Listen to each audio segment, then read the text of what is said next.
Hi, my name is Mina Fotuhi from Iran University of Medical Sciences, and in this presentation I will be talking about vowels in babbling of typically developing Persian learning infants. Canonical babbling has been considered as one of the most important stages in the road from the prelinguistic vocalizations to the speech phase. Accordingly, speech and language pathologists have to pay special attention to child's babbling, since delayed onset of canonical babbling may predict the later speech and language problems. There are various studies in relation to the prelinguistic vocalizations, mainly babbling, with an emphasis on its role in the speech and language development. Yet the vowels has been investigated less than the consonants in these studies. Vowels have three features in contemporary Iranian Persian: the height of the tongue, the distance between the tongue and the palate, the frontness and backness of the tongue, and shape of the lips. Concerning distinctive features of Persian vowel system, these three features are considered important as having phonemic roles in Persian. Except the observable shape of the lips, it's remarkably difficult to have an exact judgment about the other two features without laboratory instruments. Therefore, the terms used for description of vowels are general. In general, we have 6 simple vowels and 2 diphthongs in Persian, that is classified into short, long, and diphthong vowels, as you can see. A, E, O are short, A, I, U are long, O, A are diphthongs. Based on articulation place, Persian vowels are grouped into front and back. Also, we have 3 groups of vowels according to the tongue height: close or high, mid, and open or low. It should be emphasized that there is no schwa in Persian vowels. Little research has been conducted to investigate vowel development during babbling period, and this is quite scarce for Persian, although there are a few studies in relation to acoustic analysis of Persian vowels in adults. So it was aimed to identify the possible differences of early Persian vowel system from adults, in which we sought for quantitative as well as qualitative variations. The main research questions were as follows: which vowels are present in the early vocalizations of Persian learning infants?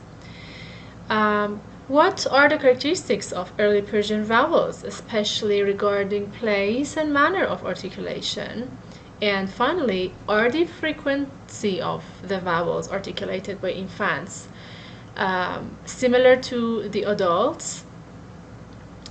In this observational longitudinal study, 8 typically developing Persian learning infants, 3 boys and 5 girls, were examined over a period of 4 months. Participants were recruited from homes using non-probability sampling.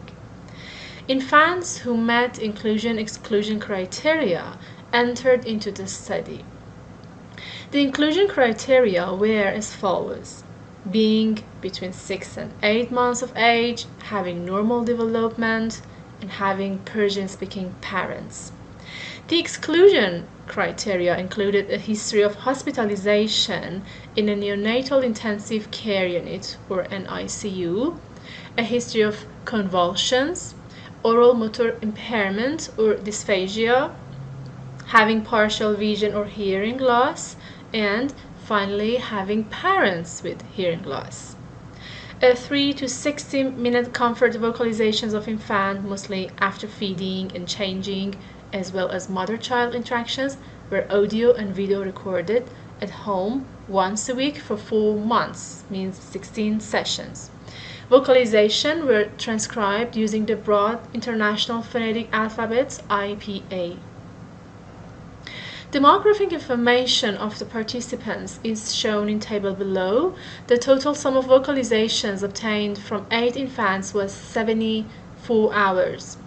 We managed to identify 7 vowels in the infants' productions, As it was described earlier, Persian does not include a schwa vowel. Hence, the identification of schwa should be considered cautiously. We drew a table for each child in which the vowels information, including position and height dimension, were depicted month by month. In this slide, you can see the frequency of vowels through 4 months of observation. This figure compares the mean frequency of occurrence for different vowels produced by the infants. A repeated measure ANOVA with a greenhouse geyser correction determined that mean frequency of occurrence differed statistically significantly between 7 vowels. The vowel numbers produced were divided by the minutes, so an index of vowels per minute was obtained for each vowel. As is evident from this figure, the most frequent vowel was A and E, while other vowels were less frequent. The changes of vowel productions by the infants are illustrated in this figure, as you can see, which is a demonstration of mean frequency of occurrence of different vowels through our longitudinal study. As we categorize the produced vowels into 3 positions, you can see the mean frequency of occurrence for these different categories of vowels in the first, second, third, and fourth months of a study. It's evident from the figure that front vowels increase sooner and further than central and back vowels. Regarding the height of the tongue classification, the mean frequency of occurrence for the categories was as follows, as you can track the mean frequencies for high, mid, and low vowels. As is shown, low vowels began to develop sooner than the other types, but finally all 3 categories reached an equal frequency. This figure compares mean of total frequency of vowels regarding position dimension. As it's apparent, the greatest amount of vowels articulated belongs to the front position. This figure depicts the mean score of vowel articulation according to the high dimension of the produced vowels. It can be seen that the greatest amount of the vowels produced belong to low position, followed by mid and high vowels respectively. The results showed that 2 prominent vowels produced by the infants in the present study were A and E, while U and A were the less frequent vowels. This finding is in line with the frequency of occurrence of vowels in Persian-speaking adults, which was mentioned in the introduction. Other studies found that the highest mean frequency of occurrence of vowels were for these 4 vowels.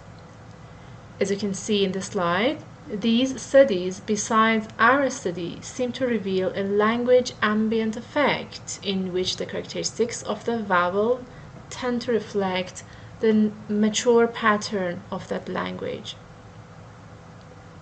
However, there are some similarities between different languages regarding the place and manner of their vowel productions. The comparison of vowels regarding frontness, backness, and height revealed that the front vowels were much more frequent than the central and back vowels, and low and mid ones were further common than high ones.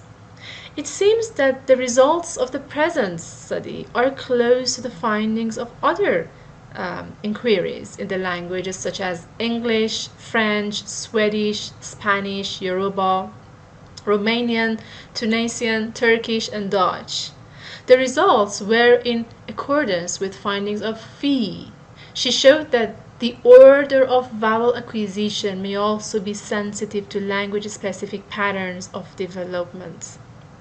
For example, Spanish infants were more prone to acquire the mid vowels earlier than the high ones. It can be said that it's not certain whether the lower left quadrant vowel space is a universal characteristic in infant vowel production patterning. Although mid and low front vowels are frequent in babbling across languages, studies have documented language-specific characteristics in babbling. One noticeable finding is that the most frequent vowel is not the same across languages, a finding which is apparently in favor of ambient language trend of babbling. For example, low central vowel in Korean, or low back vowel in Chinese, and low front vowels in our study. The low front vowel a in our study was the most frequent vowel, which is similar to Persian adults' speech. We saw in the figure an overall increase during the 4 months of the vowel development. A significant increase of the total mean frequency of occurrence for the vowel E was observed during the 3rd and 4th months compared to the 1st and 2nd months of the study. The total mean frequency of occurrence for the vowel E was also a lot higher in the 3rd and the 4th months. However, there was a slight decrease in the articulation of this vowel during the 4th months. The development of A was quite obvious because the mean frequency of occurrence for this vowel was increased months by months. The vowel U was less frequent, a finding that is quite congruent with the Persian adult pattern. The development rate of the two vowels O and A was similar and had a substantial increase in the 4th months. Also, the highest mean frequency of occurrence for the schwa was obtained in the 4th months. We can conclude that as the infants got older, their vowels developed and the changes were apparent. Considering the results of the current study from the 1st months to the 4th months, again, we notice the development of all the vowels except the vowel U in the 4th month. Therefore, it's apparent that the development rate of the vowels during the 4th months had an increasing rate from the age of 6 to 8 months to the age of 10 to 12 months. As a clinical utility for SLPs, we suggest that A and E to be considered early in the verbal rehabilitation of language disordered children. A major limitation of the current study is the one that is intrinsic in babbling studies. This limitation is due to transcription drawbacks because it depends on the perceptions of the listeners, not productions of the infant.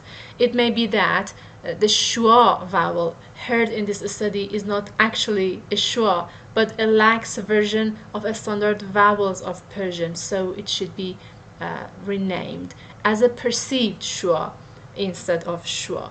However, what is here more important is a place of articulation which is central. Persian language as an Indo-European language has some similarities with the other languages of the family in terms of vowel structure.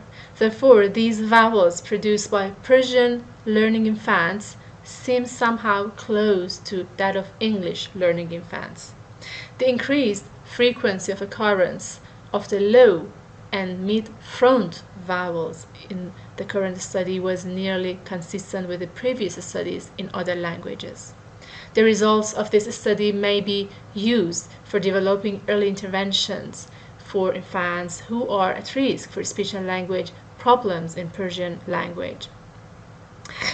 Finally, I've published the full paper on this research, and the DOI for that is on the screen. If you're interested in reading more, please contact me by email if you're interested in discuss this research any further. And thank you so much for your attention.